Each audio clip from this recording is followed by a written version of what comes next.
What's up guys, this is Shambles11 and welcome to Pang Adventures on the good old Xbox One, and a huge thank you to Jessica from DotEmu for allowing me to bring this to you.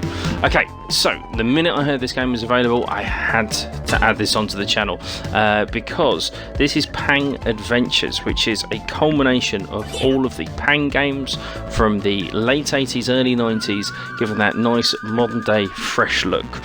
We play as two brothers on a quest to save the world from a huge alien invasion. We have to dodge these giant attack balls that are coming out of the sky and burst them all, and rescue all these different cities and landmarks. That's the essential story. There are two other game modes as well, but tour mode starts off like this, and essentially what we get is these grappling hooks that fire straight up in the air. Anything that gets hit by the grappling hook, or indeed the rope that's trailing behind it, bursts. Big balls pop into medium, medium pop into small, and small disappear. Pop them all, and they're all gone.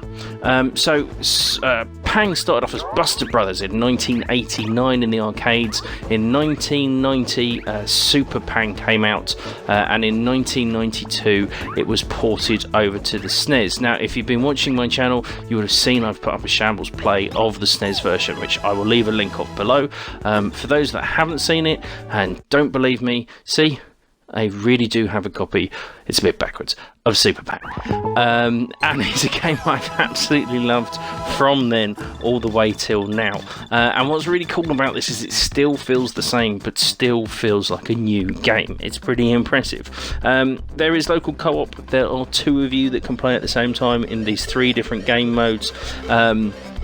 There are over 100 levels. We go to some pretty different locations, the Arctic, Scotland, Death Valley, Bora Bora, and once we complete all the levels in an area, we have this boss battle that ensues. They're all kind of a little take on the same format, but this is a new thing that's been added to the Pang series. So the first time we're fighting bosses, and they feel alright. They feel pretty good. You know, they don't feel too out of place. They still fit the gameplay nicely, and they're a little bit tricky, but you know, once you work out what you're meant to do, it is a lot easier.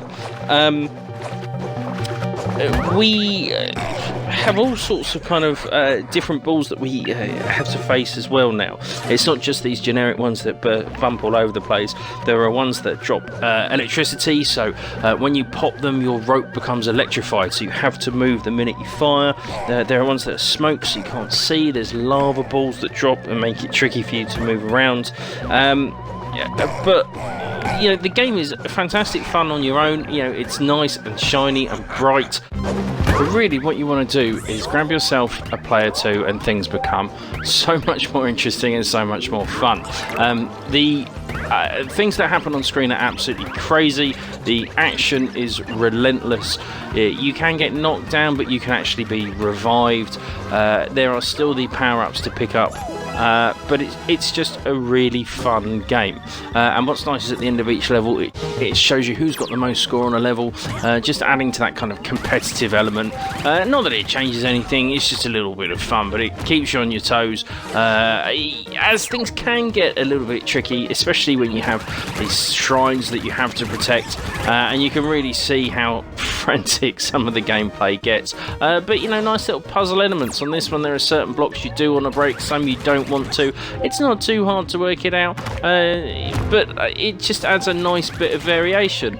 You know, for me, whether you've played the original Buster Brothers or Pang games, this is just a fantastic addition to the excellent idea Xbox catalogue there is now. This is nice, bright, fun. You know, it's not hard to pick up and play this. It does get pretty tricky to master, but it's fun along the way. And like I say, if you can play this in co-op, you really are laughing. The other game modes, we have a pretty tricky one where we only have 3 lives and we have to see how far we can get. Then we have this mode where we have 99 levels to clear. There are various power-ups that are pretty useful, like this time freeze, but you will need it. You know, it does get pretty tricky. Achievements wise, there are only 10. We've got about 300G. be just playing casually for fun.